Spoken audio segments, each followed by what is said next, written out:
بسم الله الرحمن الرحيم. الحمد لله رب العالمين، والصلاة والسلام على سيدنا وحبيبنا محمد وعلى آله وأصحابه أجمعين. ڕۆژەوانانی بەڕێز بینەرانی پرۆگرامی خۆشەویستی، داواکارم لە خوای پەروەردگار تاعەت و عیبادەتی هەموو لایەکمان قبوڵ بفەرمێ بە ڕەحمەت و میهرەبانی خۆی. ڕۆژومان، نوێژمان، شەو نوێژمان، تەراویحی ڕەمەزانمان، قورئان خوێندنمان، زیکر و تەسبیحاتمان پەروەردگار یارمەتیمان بدا لە کاتی خۆیدا ئەنجامی بدەین و ئەوەی کە ئەنجامی دەدەین بە لوتف و مەرحەمەتی خۆی لێمان قبوڵ بفەرمێ. هەمومان باشتر لە خزمەت دینی پیرۆزی ئیسلام دابین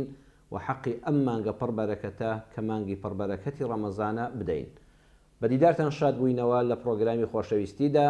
ئەم جارەش دەتەوەرەی یەکەمی بەرنامەکەماندا کە بەرنامەکەمان ڕاستە و خۆیە. ئینشاءڵڵا وەڵامی چەند پرسیارێک لە پرسیارەکانی ئێوەی بەڕێز و ئازیز دەدەینەوە. پرسیاری یەکەم، ئەم بەڕێزە نووسیوێتی سەلامون عەلەیکۆم، مامۆستا گیرۆدە بووم، هەمیشە دوعای خراپ لە ناخمدا دەکرێت. هەمیشە دوعای خراپ لە ناخمدا دەکرێت و دێت بە دڵمدا.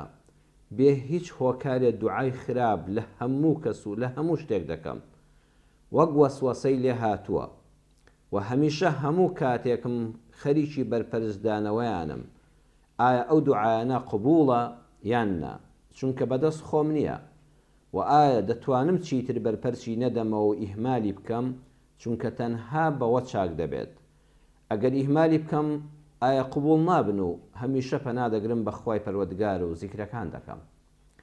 واتە ئەم بەڕێزە تووشی وەسوەسەیەک بووە کە بەردەوام لە ناخی خۆیدا دوعا لە خەڵک دەکات، دوعا لە هەموو شتێک دەکات. واتە دوعا دەکا، نەک دوعایان بۆ بکە، چونکە دوو شتمان هەیە، دوعاکردن، دوعا لێکردن. ئەم دوعا لە خەڵک دەکا، هەر کەسێکی بینی لە ناخی خۆیدا حەز دەکات لە ناو بچێت، تووشی کارە ساتێک بێ، ماڵی فڵان کەسی بینی حەزەکە بەسەریا بڕوخێ، لە ناخیا بەردەوام ئەم شتە خراپانە دێن. خۆی ئەڵێ بەردەوام بەرپەرچیە دەمەوە، پەنادەگرم بەخوا، زیکر دەکەم، تەسبیحات دەکەم، دەمەوێت خوای گەوری لەوە ڕزگارم کە، بەڵام بەدەست خۆم نییە، هەتا زیاتر بەرپەرچی دەدەمەوە خراپتر دەبم. لە وەڵامی ئەو بەڕێزەدا دەڵێن وبیللای تەوفیق، یەکەمیان مادام بە زمان دەری نابڕی و ئازاریشی پێدەچێژی، هیچ چل لەسەر نییە عەزیزم، ناوەڵڵا هیچ گوناهێکت لەسەر نییە، پێی گوناهبار نابی. تەنها ئەوەیە ئەم خەتەرە خراپانە، ئەم خەیاڵە خراپانە کە بەدڵتا هاتن، بڵێ ئەعوذ بالله من الشەیطان الرەجیم. دووەمیان دەڵی بەرپەرچی نەدەمەوە باشترم، واتە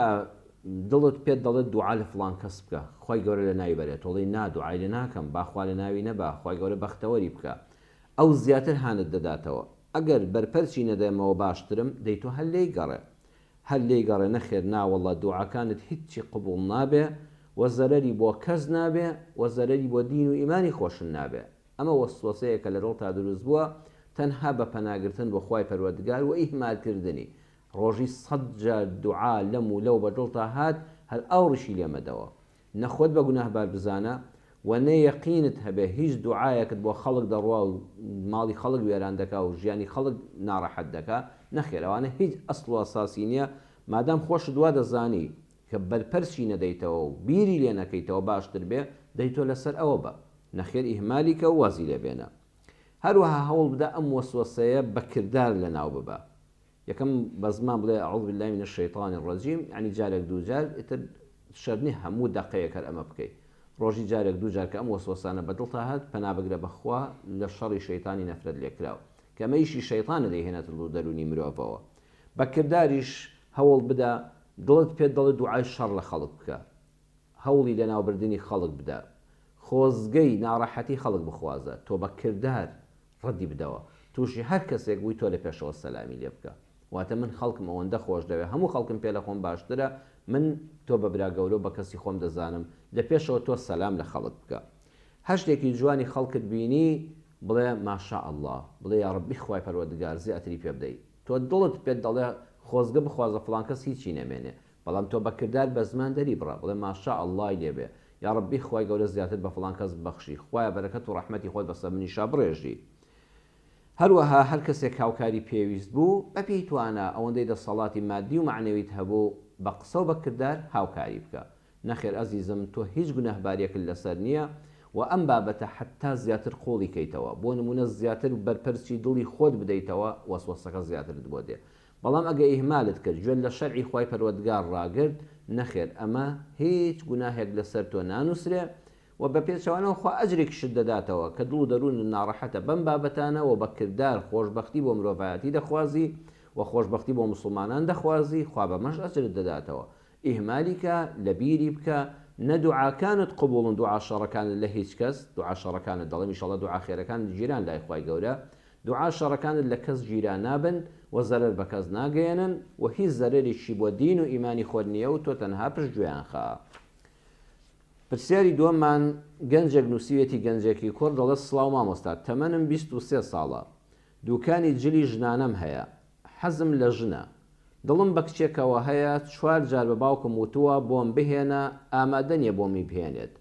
کچەکە 1 ساڵ و نیو لە خۆم گەورەترە حەز ناکەم تووشی حرام بم خۆمم تند کردووە شەو نوێژ دەکەم چ شتێک بکەم باوکم ڕازی بکەم. بەڕێزم وەکو گەنجێک یەکەمیان حەقی خۆتە ژن بێنی تەمەنی 23 ساڵ لەوە چێ زانکۆت تەواو کردبێ ئەلحەمدولیا دەستت بە ئیشێکەوەیە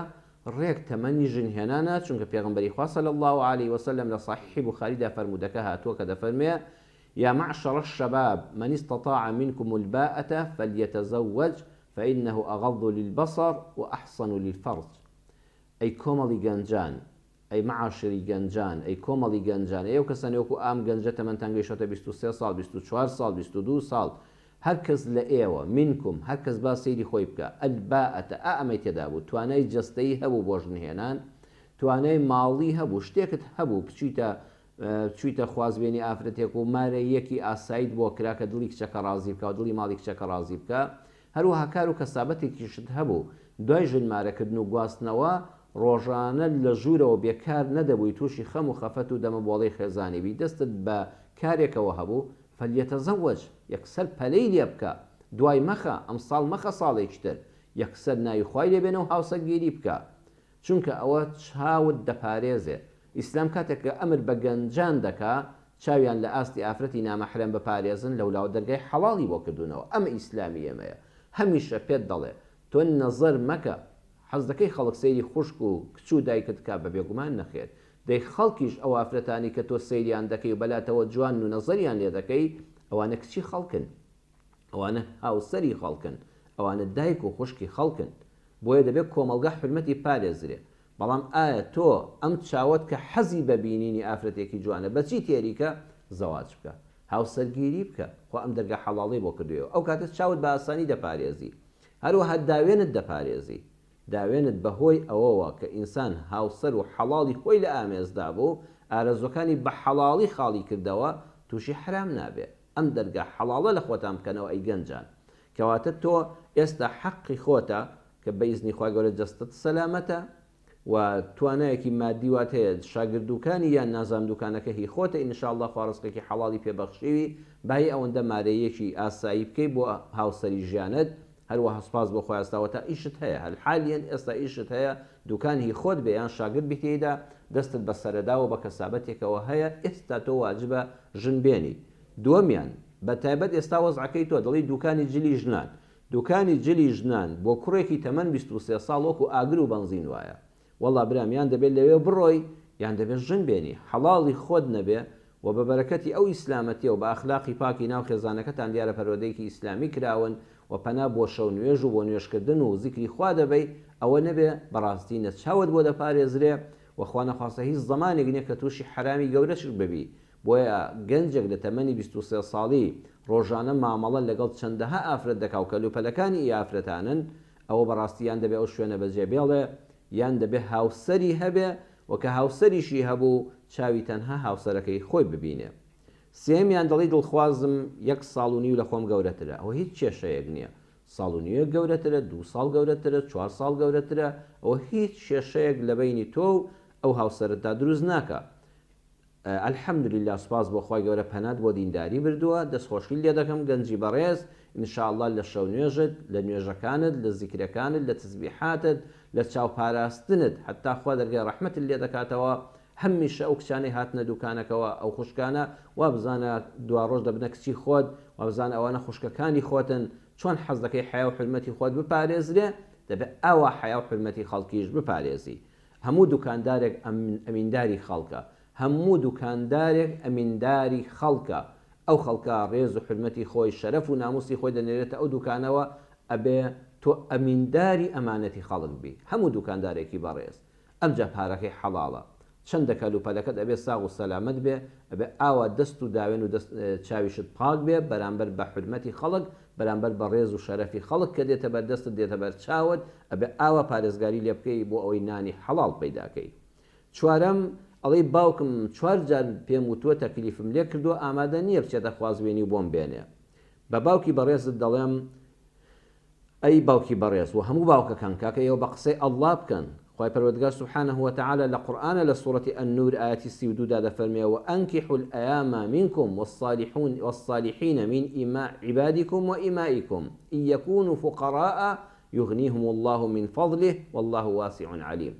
خوا دەفەرمێ ئەمر دەکا چۆن دەفەرمێ نوێژ بکە ڕۆژوو بگرە ئاوا وأنكحوا کاکە مشور بخۆن، ئەی باوکان، ئەی کەس و کار، ئەی حکومات، ئەی دەسەڵات، ئەی ڕیش سپیان، ئەی پیاما قوڵانی ناو قەوم و خزم، کاکە بە هەمووتان هەوڵ بدەن مشهور بخۆن لە چێ لەو گەنجانە الصالحین،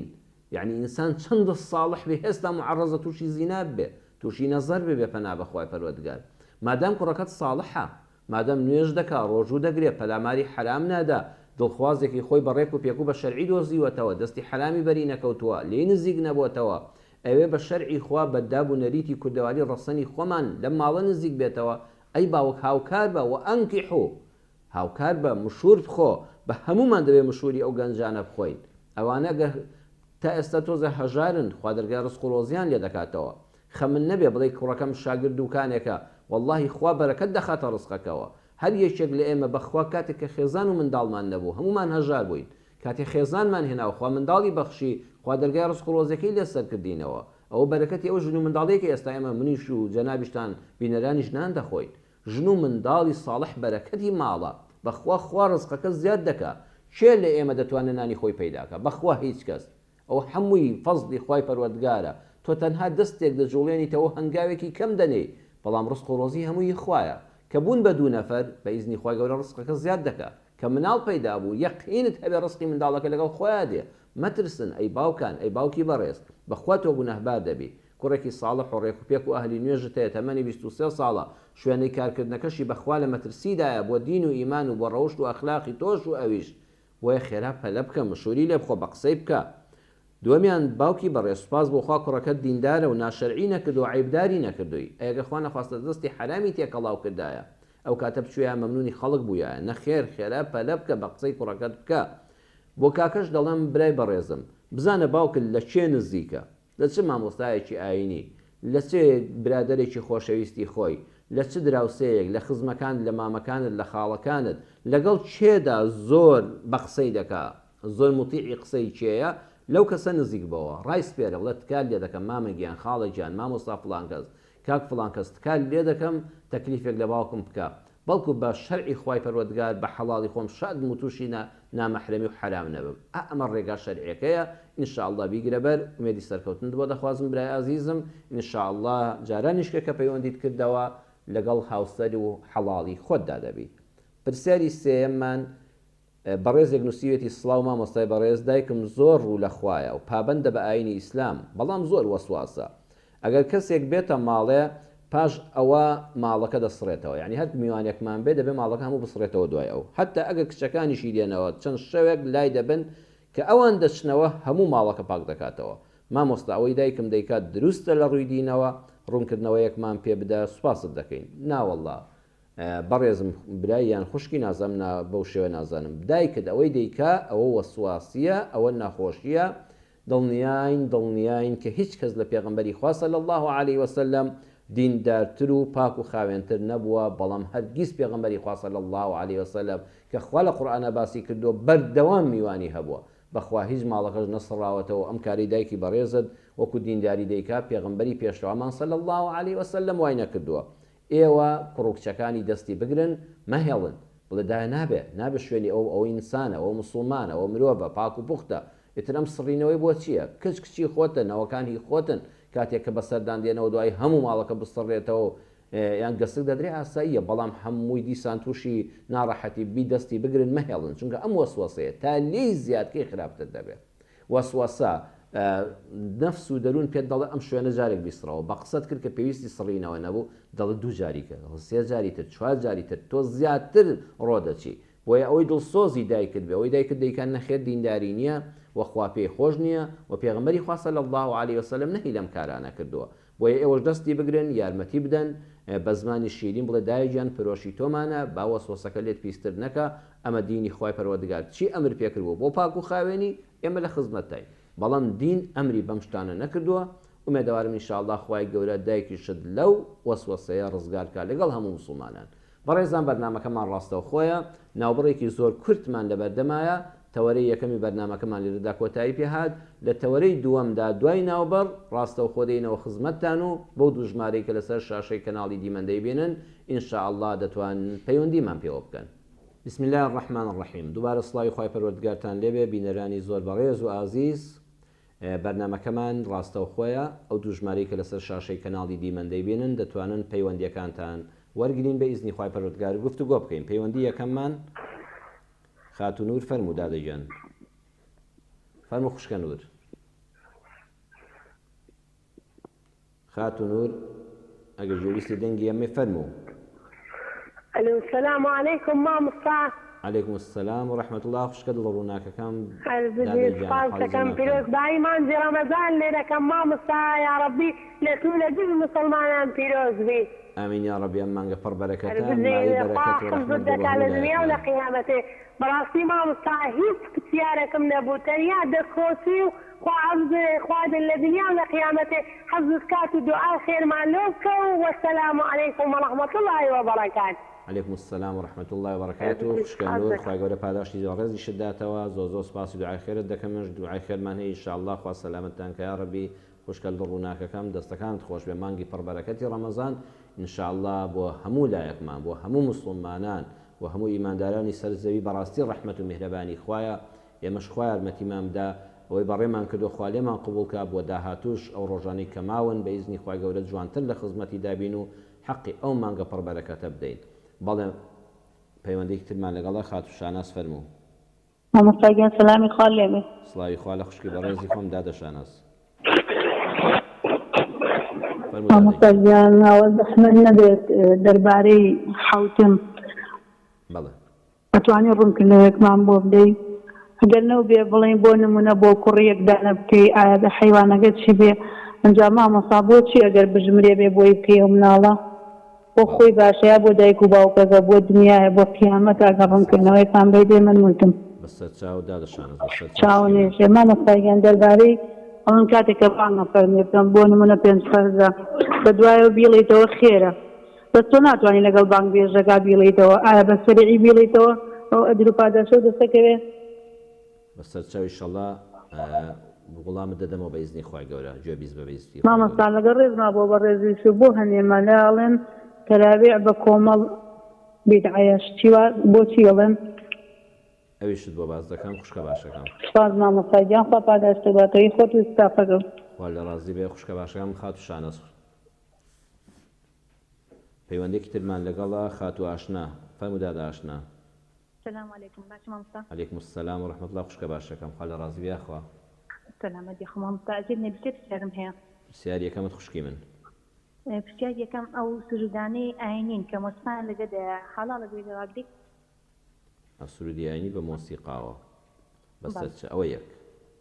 پرسیاری دوام هەندێک ئێکسپۆرات هەیە کە لەسەر لەسکدادان بێت جائزە ئەوانە لە کاتی بۆنە و ڕۆژە تایبەتەکان بەکاربێنی بۆ ئافرەتان مەبەستە بدڵنیەوە بەڵێ وەکو مستیلە و ئەو شتانە دەڵێ بەڵێ بەسەر چاو پرسیاری سێم ڕستنی بە کۆمەڵی جامیعات ئاهەنگی دەرچنیان پۆشتێ جائزە بەڵێەوەی کە کوڕ و کچ بەیەکەوە هەموو ڕستن دەگرێ بەڵێ ئەوەش قسەت بۆ دەکەم بەیزنی خوای گەورە دەست خۆش مامۆستا دەستشای تۆش خۆش بە خوشکە ئاشنا سوپاس دەکەم دادەگیان خوا لەگەڵ بێ یاخوا خوشکی من بەڵێ مانگێکی پڕ ڕەحمەت و میهرەبانیە بەڕاستی ئینسان زەرورە بەڕێزان ئەمڕۆ 11 ڕۆژمان لەو مانگە پڕبەرەکەتە ڕۆی خوای پەروەردگار چەند جوان فەرمووی ئەیامن معدودات چەند ڕۆژێکی ژمێرداون خوانی فەرموو شەهران کامیلەن یەک مانگی تەواوە ئاگادار بە کاتەکانی مانگی پڕبەرەکەتی ڕەمەزان زوو تێدەپەڕن بەڕاستی فرسەتێکی زێڕینە ئاگامان لە خۆمان بێ بەڕێزان ئەم بەرەکەتە وەکو خاتون نور یەکەم پەیوەندی کرد پیرۆزبایی کە دەبێت پیرۆزبایی لە خۆمان بکەین هەموو ڕۆژێک وا بزانێ یەکەم ڕۆژی ڕەمەزانە گەرم و گورتر بن لێ عیبادەت بە ئیزنی خوای گەورە ئەم ساڵ من وا هەست پێ دەکەم بەردەوام کە مزگەوتم نییە هەر شەوە هەر فەرزەی دەسمە مزگەوتێک لە شاری سلێمانی لە هەولێرج بە دڵنیایەوە هەروایە سوپاس بۆ خوای گەورە هەمووی جمەی دێ ئەم ساڵ میلەتەکەمان زۆر بەجددی ڕووی کردوتە بخوای پەروەردگار ومێدەوارم خوا دەرگای ڕەحمەتمان لێ بکاتەوە تۆ یەکێک بە لەو کاروانی ساڵحانەی کە ڕۆژ بە ڕۆژ منیش و جەنابیشی ئینشاءالله هەموو لایەکمان بینەرانی بەڕێز گەرم و گورتر لە خزمەتی ئەم دینی خوای پەروەردگار دابین پەیوەندی ترمان لەگەڵایە مامۆستا گیان چۆنی خی گەورە سەلامەتان کە جەنابەت چۆنی شکر باشی قوربان بم مامۆستا گیان باشی والله لەخوا بەزەوێ کاکە نەزمەدین گیانیا خوا باشەکە مامۆستا وەڵام مامۆستا گیان سوالێکمان هەیە لە خزمەتان کاکە نەزمەدین قوربان بم مامۆستا وەڵای ئەمە جیرانێکمان هەیە بێوەژنە خۆی و کچێکی عادە بێ هەرچیان نەخۆشیشن اینجا کوڕێکیان هەیە پێی ناخۆشە زەکات دوشتی باەتی ئێمە بیدێنێ بیدێ بەدزی کوڕەکانەوە گوناحبار نابین ئاخر کاکە نەزمەدین کوڕەکەی لەگەڵ یانە دەژیان ماڵی جیایە وەڵام ماڵی جیایە بۆ خۆی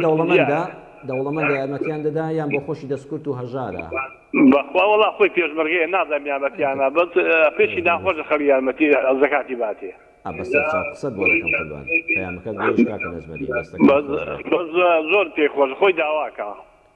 وڵای جا قوربان ئەوان دراوسێتانن ئێستا بۆ خۆتان جەنابتان دەزانن کەوان دەستکورتن خەزێمەینەمە بەرەوەی کوڕەکەی تۆ پێی ناخۆشە خزەکان هەیە کە یەقینتان هەیە کە خۆی بەبێ داواکردنەکەش یەقینتان هەیە کە هەژارە نەخۆش ڕۆڵە هەژارە مامۆستا نەختی هەژەهین تەقاوتی خۆ دەزانین تەقاوتی سەر چۆنە وەکو نەبووە بەسەر چاو کاکە نەزبەنین پەیامەکەت چاو مامۆستا گیان قوربانە بم دەستەکانە خۆش بێ خوا لەگەڵ بە قوربان خوشکی بەڕێزم دایکی محەممەد لەسەر خەتە فەرموو دادەگیان دایکی محەممەد باشی مامۆستاجیان خوا لە ڕازبێ خوا دادەگیان سەلامەت بیاستە مامۆستاجیان من پرسیارێکم هەیە پرسیارەکەت فەرموو دادەگیان بەڵێ مامۆستاجیان من تقریب 6 ساڵ پێش ئێستا ماوەکی زۆر پێش ئێستا پیاوەکەم کەسابەتی دەکرد ما خەسوم و غەزورم با قسەی خۆش پارەکەیان لە لای خۆیان هەڵگرت یعنی کەسابەتی دەکردنیان لەهش پارەکە پیاوەکەم بیداتە من هەڵیگرم بە قسەی خۆشگوتیان پارەکە لە لای ئێمە دەبی ئێمە هەڵی دەگرین ئەمیش گوتم قەزیا لە جێ دایکم و باوکم من با لە لای ئێوە بی ماوەکی زۆر پارەکەیان لە لابوو هەر هەڵیان گرت بەس من يعني محروم بن لو پارێ يعني چاوم بە هیچی کەسابەتێکی پیاوەکەم نەدەکرد هەمووی بەحکمی ئەوەی ئەوان هەریان دەگرت دوای ماوەکی زۆر منداڵی پارەکەم کردەوە دوایی دوو منداڵمان هەبوو بۆ سێ منداڵ و چوارە منداڵ بە پیاوەکەم بۆ گوتم ئەو پارەی هەتاکەینە لەلایەنە بابێتەوە لای خۆمان پیاوەکەم گوتی تو ماقت بۆ پارێونمان تملۆ لەبەر چی گوتی لەبەرەوەی ئەو کاتەی من توم هینایە ئەوان ئەو قەرزەیان جێڕاوە ئەو پارەی کە توم پێهینا وەختی خۆی 2000 ساڵی 2000 بای 8000 بگوتی ئەو پارەیان جێڕاوە دایکم باوکم بەس من بەو حکمە ئەو پارەم نەدا پێیان کە ئەوان پارەی من بجێڕنەوە ئەمن دامە پێیان کە ئەوان دۆنی گوتیان دۆ هەڵدەگرین ئەمیش گوتم قەیدە لە جێی دایکم و باوکم ئینجا بە حکمی ئەوەی کە دەرێن دایک و باوک لۆی هەیە 7 ماری ئەولادەکەی بخوا ئایا ئەو خەست و غەزوری من گونەحبارین یان نا بەس من گەردەنیان ئازا ناکەم لەبەرەوەی مستاجی هەموو شتێک بووم ئەوان میان نامەحرەم کرد لەو پارەیە و پرسیاری دووەمیشتم مامۆستا ئەگەر بە عەرز نەبی من بەردەوام هەر میوانە یعنی زۆر حیدەتیانم لە دڵە باسییان دەکەم یعنی زۆر لە خوای گەورە دەپاڕێمەوە شەو نوێژ دەکەم ذکر دەکەم دەرم خوای گەورە یعنی شتێک بکە کە من هیچ کە باسییان نەکەم هیچ کە حیدەتیان لە دڵم نەبی هیچ کە خەفتیان لێ نەکەم بەس کە میوانە دەیان کوڕەکەم گەورەیە دوورە لێمەوە کە دێتەوە لام باسییان دەکەم کچەکەم دوورە لێم کە دێتەوە باسییان دەکەم بە هەموو میوانێک ناڕەحەت دەبی بەڵێ مامۆستا یعنی کە شتەکانیان بەبیرم دێتەوە ناڕەحەت دەبم بەردەوامش بەس دادەگیان بڵین پێشتر هەروە و یان تازەوە لاتوە هەروە بووم کە ئەوان کە هەر لە ئەوەلەوە ئەوان زۆر غەدریان لە من کرد ئەمە بەس دەوەی ماڵە خەزوران و کەسەکانی خۆت بەڵێ ماڵە غەزورانم یعنی خەست و غەزورانم زۆر غەدریان لە من بەڵێ بۆ ئەوان ناڕەحەت دەبی بەڵی ئینشەڵڵا کە دوعای دەکەی خۆیان ڕزگارم کەی لەو وەهمەوەوانە ئینشەڵڵا بەیزنی خوا قسەت بۆ دەکەم باشە دادەیجان. من ئێستا مارم جیا بەستە بە بیرم دێتەوە ئەوەندە غەدریان لێم کردیە یعنی هەر ناڕەحەتم. بەڵێ هەر دوعا لە خوا دوعا دەکەم بەپاڕێ مدرم خودای گەورە هیچ کە ئەوانە بەبیرم نێنەوە هیچ کە ئەو شتانە لە مێشتم بەبیرم نێتەوە خودای گەورە یارمەتیم بدا شەو نوێژ دەکەم بەس ئیتر ئەلحەمدولیلا دوعای خێرمان لۆ ئینشەڵڵا خودای گەورە من گونەحبارم کە بەردەوام باسییان دەکەم لۆ کوڕەکەم لۆ کچەکەم لۆ خوشکەکانم کەفەردەکانی لە منیان کردی ئەو شتانە بەبیرم دێتەوە باسییان دەکەم دووبارە هەر لە ناو مێشتم من هەر باسییان دەکەم هەر باسییان دەکەم. باسە قسەکەت پەیامەکەت گەیشت دایکی محەممەد ئینشاءڵڵا قسە لەسەر ئەو تەوەرێژ دەکەم بەیزنی خوای گەورە خوشکە باشەکەم دایکی محەممەد خوا لەگەڵ بەدارێجان خوا لەگەڵ لەسەر چاو. بەڵێ بەڕێزان دیارە برایانی کۆنتڕۆڵ دەڵێن ناتوانین پەیوەندی تر وەرگین بۆی حەقی وەڵامی پرسیارەکانیش بدەین. داوای لێبوردن لەو بەڕێزانە دەکەم کە ویستیان پەیوەندیمان پێ بکەنیان لەسەر هێڵ مابوونەوە نەمانتوانی پەیوەندیەکان وەرگین پرسیارەکان حەقی ئەوەیە کە قسەی تێر و تەسەلیان لەسەر بکەین. پەیوەندی یەکەم خاتو نور بوو سوپاسی دوعای خێرت دەکەین خوشکە نوری دڵڕووناک هەمیشە بەرنامەکەمان ڕازاوەتر دەکەی بە دوعا خێرەکانت مانگی پڕبەرەکەتی ڕەمەزان جارێکی تر و 100 جاری تێژی ئینشەڵڵا لە هەموو لایەکمان مبارەک بێ مانگێکی پڕبەرەکەتە یا ڕەبی خوای مەشایینی ئەوە بین کە بە جوانی لە خزمەتی ئەو بەرەکەتدا بین کە تۆ بە ئومەتی محەممەد صلی الله عليه وسلم خەڵات کردووە. بەڕێزان بەڕاستی تاکید دەکەمەوە مانگی پڕبەرەکەتی ڕەمەزان شاخەڵاتی خوای پەروەردگارە چونکە لەم مانگە پڕبەرەکەتەدا قورئانی پڕبەرەکەت و بەخشش دابەزیوە. ئینشاءڵڵا هەوڵ بدەین هیچ چرکەیەکی بە فیڕۆ نەدەین یەک چرکەیەک بە زیکری خوا نەبێ بە فیڕۆی نەدەین. دووەمیان خۆ پارێزین لە غەیبەت لە باسکردنی ئەو بەڕاستی ئینسان وریان نەبێ خەرمانی عیبادەتی بە باسکردنی ئەو بە غەیبەت بەتاڵ دەبێتەوە. زۆر ئاگامان لە زمانمان بێ زۆر تا بۆت دەکرێت لە مزگەوت بمێنەوە لە مزگەوت هاتی دەدەرەوە حتا بۆت دەکرێت تێکەڵاوی کۆڕ و کۆمەڵی یەکجار زۆر نەبی. ئەو کەسانی کە دەزانی تووشی غەیبەت دەبێ مەدیسەکانیان لەه لەعبە خۆتی لێ پارێزە. ئەمە مانگێکی فرسەتە مانگی خەرمانی عیبادەتە خەرمانی عیبادەتی تا 11 مانگی تر زەحمەتە جارێشکە پێی بگەینەوە و خۆش بەخت بەوەیکەوە بە جوانی لە خزمەتیا دەبێ و زەخیرەی تێدا دەخا و پێغەمبەری خوا صلی الله عليه وسلم بەڵێ فەرموویەتی من صام رمضان إيمانا واحتسابا غفر له ما تقدم من ذنبه. هەر کەسێک بەڕاستی بە جوانی ڕۆژووی ئەم مانگە بگرێ نەک هەر نان و ئاو نەخوا بەڵکو زمانیشی پارێزێ بەڵکو دڵدەرونی خۆی پاگڕا بگرێ واحتسابا بڵێ خوا ئەجان ومێدەوارم بە ڕەحمەتی تۆ دڵنیام پاداشتم نافەوتێ چاوەڕێی ڕەحمەتی خوا و پاداشتی خوا بێ سبحان الله لە ئاخری ڕەمەزانە غفر له ما تقدم من ذنبه خوا هەموو لاپەڕە ڕەشەکانت سپی دەکاتەوە لە هەموو گوناهی ڕابردوومان خۆش دەبێت بەڵام بەو مەرجەی سامە وەکو ئاو ناخۆین نان ناخۆین تەنها لەبەر خوا خۆ چاودێرێک بەسەرمانەوە نییە ئاواژ لە مەیدانی ترە لە زمانمان بەتایبەت لە کار و کردەوە پیشەماندا تەنها لەبەر خاتری خوا لە هەر شوێنێکا مۆزەفێکی کرێکارێکی با هیچ کامیرە و چاودێرێک و حکومەتشت بەسەرەوە نەبێت تۆ بەس لەبەر خاتری ئەو خوای کە لەبەر ئەو نان و ئاو ناخۆی لەم ڕۆژانەدا لە بانگی بەیانی تا بانگی مەغریب خۆ پارێزە لەوەی کەستەم لە خەڵک بکەیت حەقی خەڵک نەدەی کارەکەت بە گەندەڵی بکەیت وەڵڵی خوا لە ئاخری ڕەمەزانە لە هەموو گوناهەکانت خۆش دەبێت بەڵێ فەزلی خوای پەروەردگارە و خوا یارمەتی هەموو لایەکمان بدە.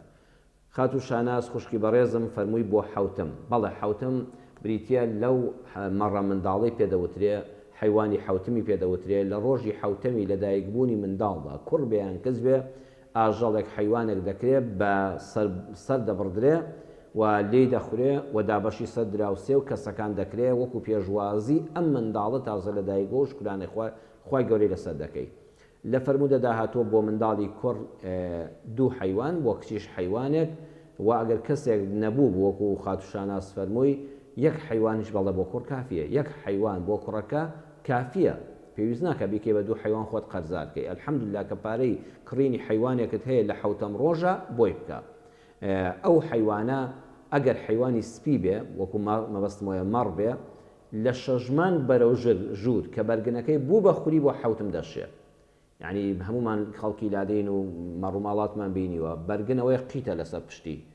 خوری ئەوەیە شۆڕ دەبێتەوە کە بەرگنەکەی بوو بە خوری شۆڕ بەوە بەسەر پشتیا لە شەژمان تێپەڕی کرد لە حیوانی سپیدا لە مەڕا دروستە بکرێ بە حەوتم. ئەگە بزن بۆ حیوانی ڕەش بوو ئەبێ 2 ساڵی تەواو کردبێ لە بزنە لە مەسەبی ئیمام شافعیدا ڕەحمەتی خوای لێبێ ئەبێ بزنەکە 2 ساڵ تەمەنی بێ ئەگە مەڕ بێ ساڵێک یان 6 مانگیش بێ لە حیوانی سپیدا هەر بۆ حوتم دەشێ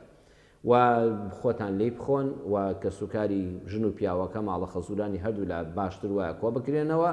نانێکی جەماعی لێ بخورێ و دراوسەکانی ئەملاولا بەقەدەر ئەوەندەی کە بەشی کرد بەشیان بدرێ ئەوە بەڕاستی شتێکی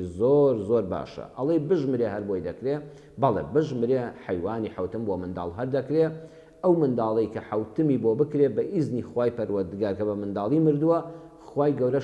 دەیکاتە شەفاعەتکار بۆ دایک و باوکی و هەروەها ئەو منداڵە ئەگەر گەورە ببێ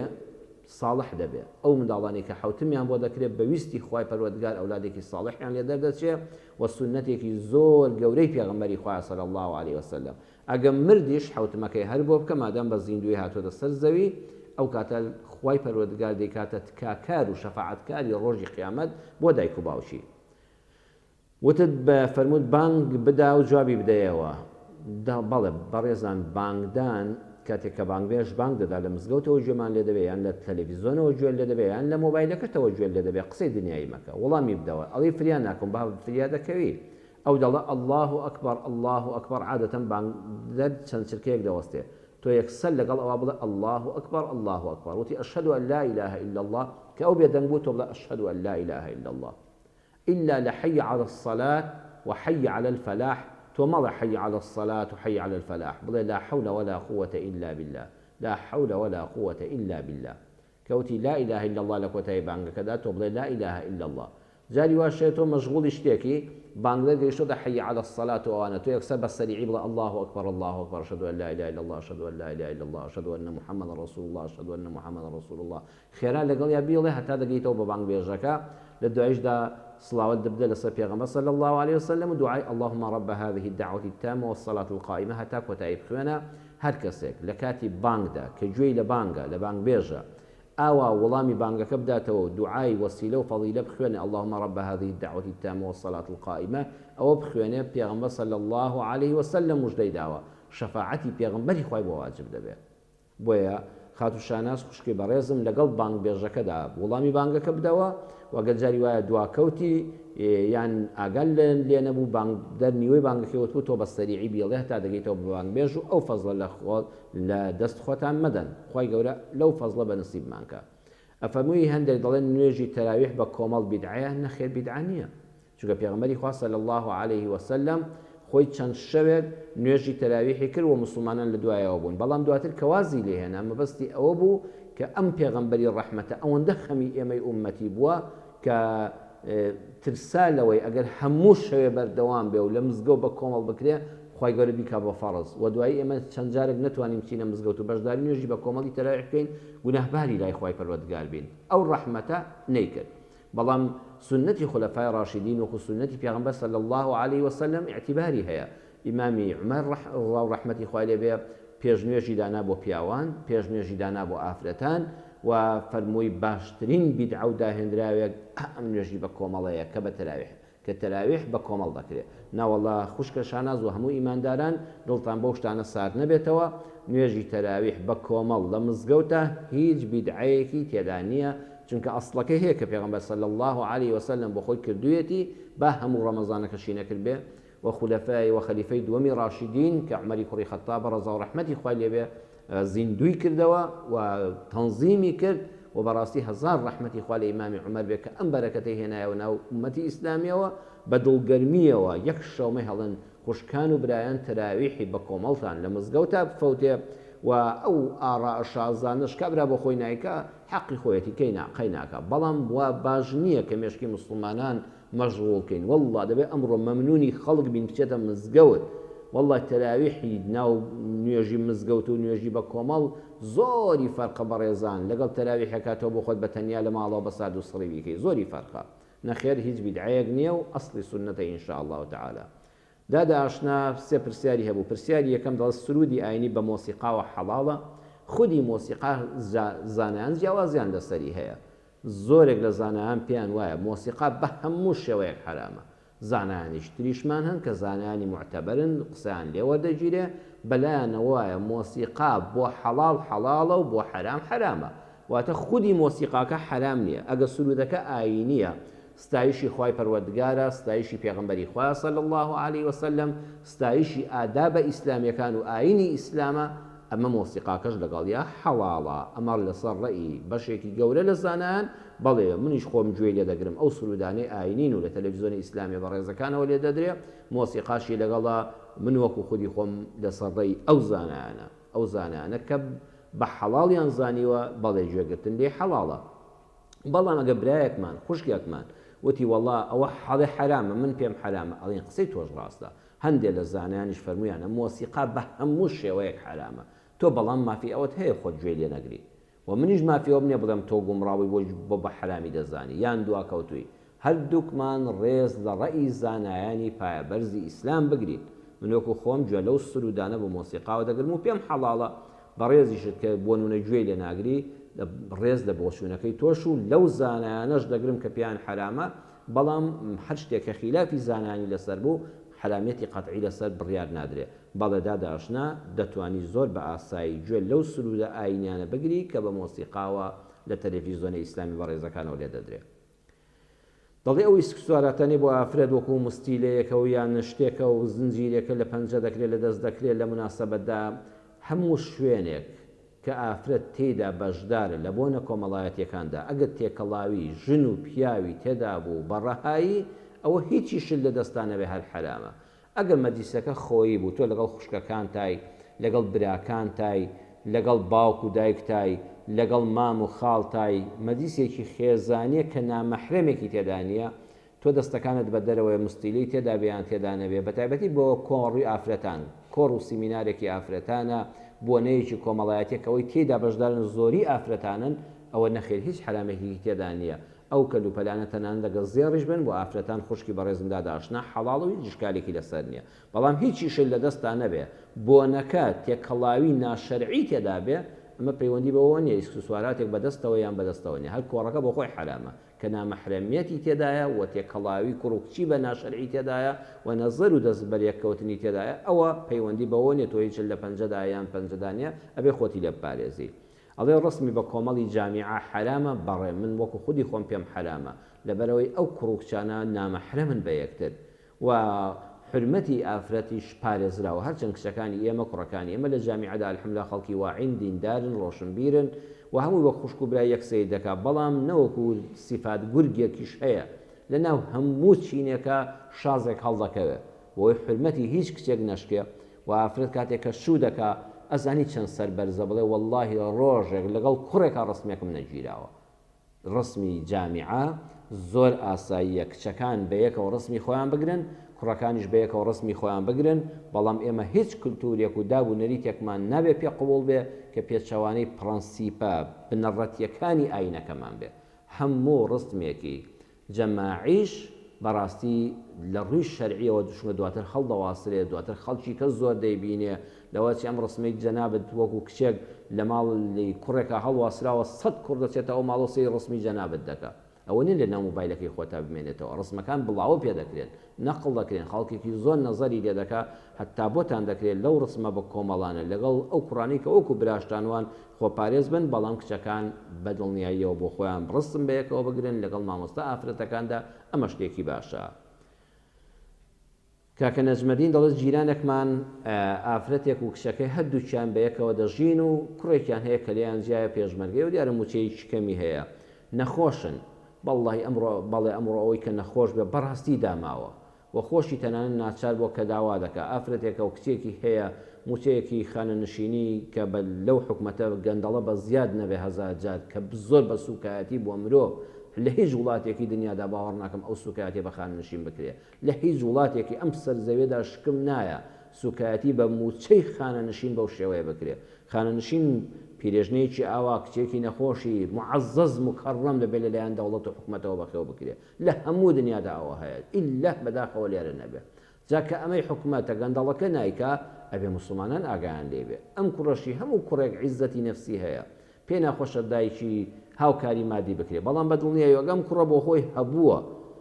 خۆزگە هەی بووایە و معاشی زۆر بووایە و کەسابەتی زۆر بووایە خۆی پێداویستیەکانی ژیانی دایکی پڕ کردایەوە ئەگەر کاکە نەجمەدین ئەم کوڕە خۆی مەصرفی دایک و خوشکەکەی دەکا ژیانیان دابین دەکا عیادە و نەخۆشی دکتۆریان پێ دەکا و ئێوە وەکو دراوسێ ئاگادارن ئەم کوڕە بەردەوام دەستی پیانەوەیە ئەو پێویست ناکە هیچیان بدەیە بەڵام ئەگە دەزانی کوڕەکە هەر لە ڕووی کۆمەڵایەتیەوە لە ڕووی عیزەتی نەفسەوە پێی ناڕەحەتە بەڵام توانای مادیەکەشی ئەوە نییە بتوانێت دایک و خوشکەکەی وەکو پێویست بەخێوکە و یارمەتی دکتۆر و دەرمانیان بدا نەخێر ئەزیزم پێویست ناکە کوڕەکە بزانێت زۆر بە بێدەنگی کاکە نەجمەدین جەنابن لە ڕێی خێزانتەوە لە ڕێی خوشکتەوە لە ڕێی کچتەوە بۆی بکە زەرفێکەوە بە بێدەنگی لەگەڵ قاپێ شۆربا و نیسکێکی ئێواراند و شیرینیەک و خورمایەکە پارەکەشیان بدەیە بە هەر هیچ کەس نەزانێت بینی خۆت و خوا کافیە و با کوڕەکەی بە هیچ شێوەیەک نەزانێتەوە پێی دڵ ناڕەحەت نەبێ و عیزەتی نەفسی پێ نەشکێ ئینشاءڵڵە خێرەکەتان بەم شێوەیە چەند دەها قات خێرەکە زیاتر دەبێت هەم ڕیای تێناکەوێ هەم منەتی تێناکەوێ فی سەبیلیلlah خالیسان دەمێنێتەوە بۆ خوای پەروەردگار دایکی محەممەد وەکو دوا پەیوەندی کە وەرمانگر دەڵێ 6 ساڵێک پێش ئێستا مێردەکەم پارەی لای دایک و باوکی دادەنا یعنی 6 ساڵ کەسابەتی کرد هاوسەری ئەم دایکی محەممەد پارەکەی لای دایک و باوکی دادەنا دەڵێ منیش بەدڵ صافی خۆم کارێکی باشت کردووە بزەبت خەسوو خەزور وەکو دایک و باوکی خۆدوان تۆ چۆن پێت خۆشە گەستا کە مێردەکەت کەسابەتی کردایە پارەکە بە فیڕۆنەچیە لای دایک و باوکی تۆ داینێ دایک و باوکی مێردەکەشت هەر دایک و باوکی تۆن دەستنوێژ لە خەزورن ناشکێ خێز دایکی هاوسەرەکەشت وەکو دایکی خۆ دوایە بەڵام ئەوەی کە نامووە بووە دەڵێ ئەوەیە کە بە حساب ئەوان بۆیان هەڵدەگرتین لە بە فیڕۆچوون دایان پاراست بەڵام بەداخەوە دواتر مێردەکەت وتی نابێت داوای ئەو پارە بکەینەوە نابێت چاوان تێوەی بێ نابێت پێداویستەکانی خۆمان پشت بەستوو بەو پارەدانراوە دابین بکەین چونکە ئەوە قەرز بووە کاتی خۆی باوکم کە ژنی بۆ من هێناوە قەرزی داڵمێ کە ئەمەش کارێکی خراپە بەڕاستی حەق وایە هیچ باوکێک ئەم قەرز و قۆڵەیە لەگەڵ کوڕانەکە ئەگە خوا دەکا کوڕێک وەکو باوکی محەممەد ژنی هێناوە ئافرەتێکی ڕێکوپەیەکی هێناوە ئافرەتێکی دیندارە خەسوو خەزوری بە دایک و باوکی خۆی دەزانێ الحەمدولله ئەم کوڕە ئەمجا لە دوای ژن هێنان چاوی لە دەستی دایک و باوکەوە نییە سوپاس بۆ خوا پەلاماری کەسابەت دەدا و ئەوەندە پەیدا دەکا پاشەکەوتی هەبێ واللهی کارێکی باشیان نەکردووە باژن کە کوڕژنی هێنا لە سەر ماڵ الحەمدولله پارەی بۆ سەرف کراوە ئەمە نەکرێتە قەرز باڵکو تۆ دوعای خێر بکەیت دوای ژن گواستنەوەکەی لەگەڵ ژنەکەی ڕێکوپێک بێ مناڵی ساڵحیان ببێ بتوانن خۆیان بەڕێوە بەرن ئەگە خوا دەکا ئەم کوڕەت تا کەسابەتی ئەوەندە کردو پاشەکەوتی هەبێ والله دەبوو باوکەکە و باوکو دایکەکە قەت چاویان لەوە نەبێ بەداخەوە بڵێن وەڵا بێمە قەرزەکان لێوە دەگرینەوە نەخێر چۆن حەدیەکێک لێمە باوکمان ژنی بۆیە ناوین ئێمەش بۆ منداڵەکانمان ئەوانیش بۆ منداڵەکانی تریان نەفەقەیان لەسەر واجبە بۆ دایک و باوکەکان منداڵەکانیان بچێشن هەتا ژنیان بۆ دێنن ئەوە کارێکی خراپ بووە ئەوتانە بەداخەوە دڵی تۆشی پێ ناڕەحەت بووە ئەڵێ بەردەوام گردنیان ئازا ناکەم ئایا گوناهبار دەبم تۆ گردنیان نازاکە ئەو بەو پەیوەندی بە کوڕەکە و باوکو دایکیەوە هەیە تۆ ئینشاءڵڵا الحەمدولله ئێستا کە سێ مناڵ چوار مناڵت هەیە سوپاس بخوا تەمەنیان پڕبەرەکەت بێ و بەدڵنیایی ئینشاءڵڵا ناوماڵی خۆشت دابین کردووە و مێردەکە لەشی ساغی خوا بە یەکەوە بەختەوەرتانکە ئەوەندە بیر لەو ڕابردووە مەکەوە با بە قەرز بوو درایەوە پێویست ناکە ژیانی خۆتی پێوە ناڕەحەت کەیت دەڵێ کاتێکیش کە دێن بۆ ماڵمان کاتێک کە دێن بۆ ماڵمان پیان ناڕەحەتم ماڵە خەزوران دواتە خەسوو خەزورت کە دێن ناڕەحەت دەبی ئەم کۆنت بەبیر دەکەوێتەوە ئەوان کاتی خۆی ئامادە نەبوون هاوکاری کوڕەکەیان بکەن هەروەکو کوڕی خۆیان قەرزیان لەگەڵ کردو وەکو بێگانەیەک سەیریان کردووە بە دڵنیاییەوە منیش لەگەڵتان بێستا کە دێن تۆش وەکو بێگانەش سەیریان ناکەی ڕەن بە میوانی بێگانە قەڵز نەبی بەس ئەمانەت بەبیر دێتەوە دڵ ناڕەحەت دەبی بۆی کە بە دڵ تا دێت دڵ ناڕەحەت دەبی گوناهبار نابی بەڵام ئەوەی کە دڵی کوڕکچەکانم کە دێن بۆیان باز دەکەم ئەڵێم کاتی خۆی ماڵی باوە گەورەت و دایە گەورەت چ غەدرێکیان لە ئێمە کرد 6 ساڵ باوکتان بە کرێکاری بە ماندووبوون کەسابەتی کرد پارەی زۆری کۆ کردەوە هەمووی بر لەبەردەستی ئەوانە دانا ئەوان نانگوت ئەمە قەرزەوتیان بۆتان پاشەکەوت دەکەین بۆتان هەڵدەگرین من دڵم ساڵ بوو ئەم شریتە کۆنەشیان هەموو بۆ دەژیاڕیەوە ئەمەم پێ خراپە ناوەڵڵاهی دایکی محەممەد ئەمە مەکە لەبەر خاتی خوا ئەمە مەکە چونکە ئەم منداڵانەش بە دڵنیاییەوە ڕق و قینیان لە باوە گەورەدایە گەورەیان دەبێت ڕقیان لە مام و پورەکانیشیان دەبێت تۆ سەبەبی ڕق مەبە عەزیزم خوشکە باشەکەم دایکی محەممەد سەبەبی ئەو ڕقە مەبە لە ناخی خۆتا کە ناڕەحەتی پێیان بەم ناڕەحەتیە گوناهبار نابی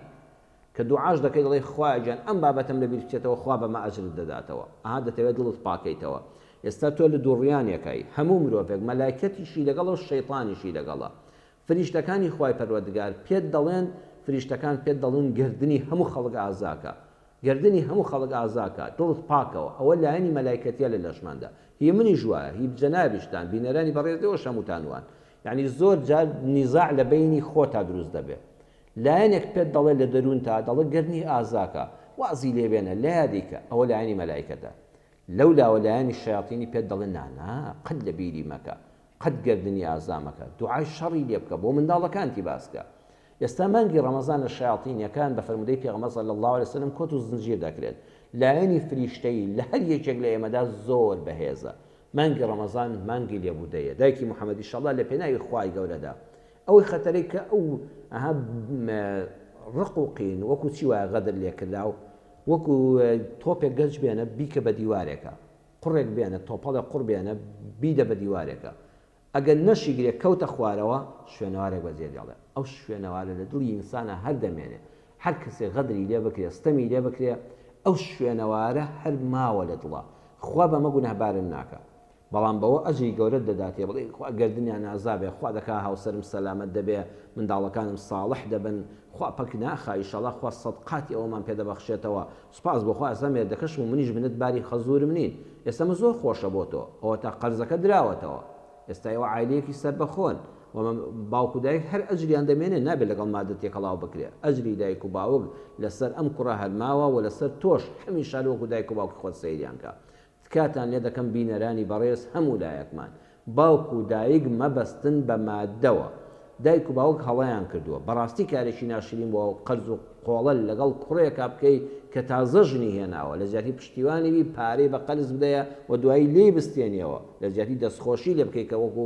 پێشتر باسم کرد ئەمە کارێکی خراپ بووە بەڵام ئایا خراپە بە خراپەوە دەکرێ وەڵام دەینەوە ئایا ئاگر بە ئاگر دەکوژێتەوە نەخێرە بێ هەر ئاگر بە ئاو بکوژێتەوە ادفع بالتي هي أحسن پەروەردگاری ئێمە لە قورئانە ئاوا ڕێنمایی کردوین لەم مانگی ڕەمەزانەدا قورئان دابەزیوە لەو قورئانەشە پێمان دەڵێ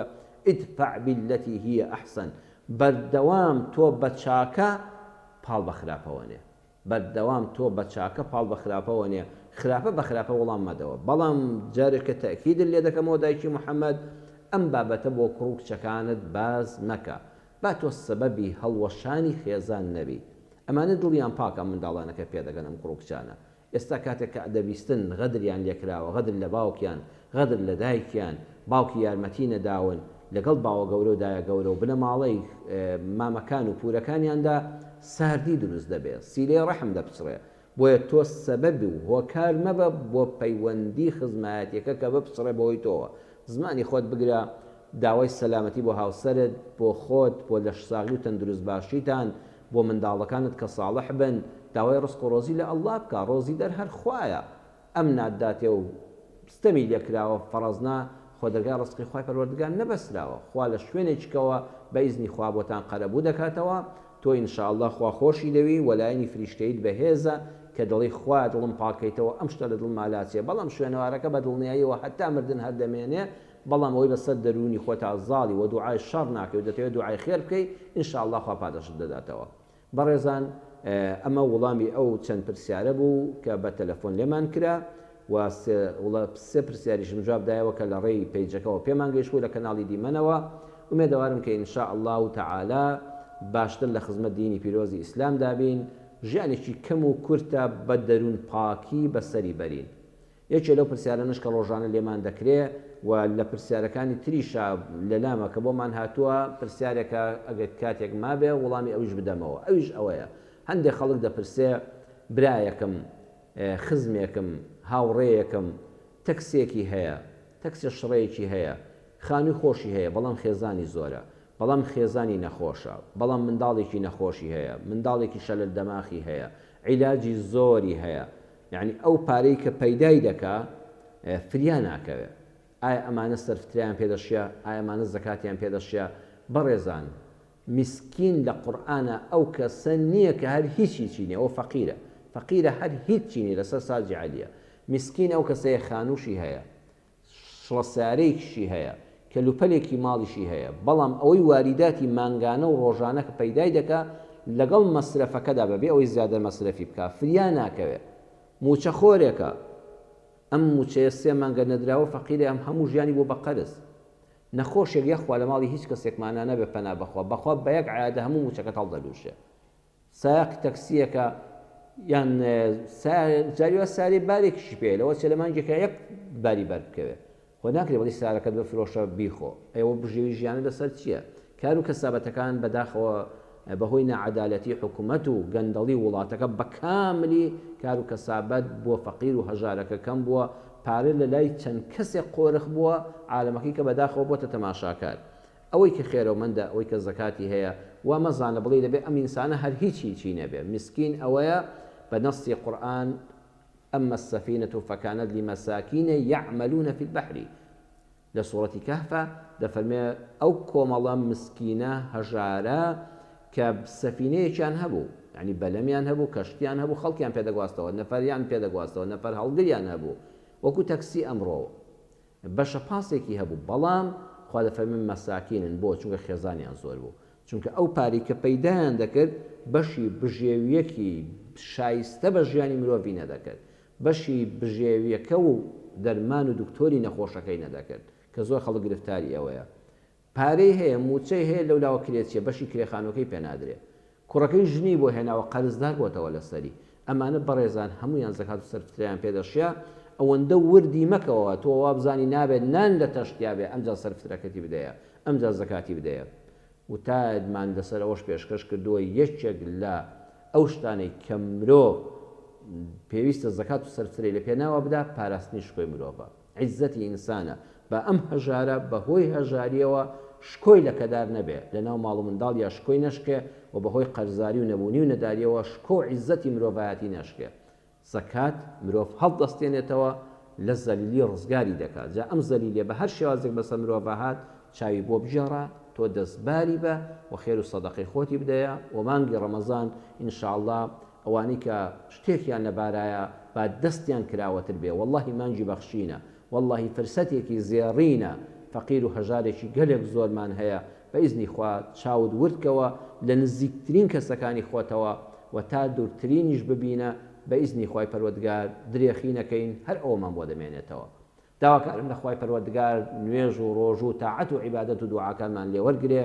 ماڵی هەموو لایەکتان پڕبەرەکەت بێ سوپاس بۆەوەی کەوا بینەری بەرنامەیە و پرۆگرامی خۆشەویستی بوون سوپاس بۆ تەلەفۆنەکانتان بۆ پرسیارە جوانەکانتان ومێدی بەختەوەری بۆ هەموو لایەکتان دەخوازم خوای گەورە منیش و ئێوەش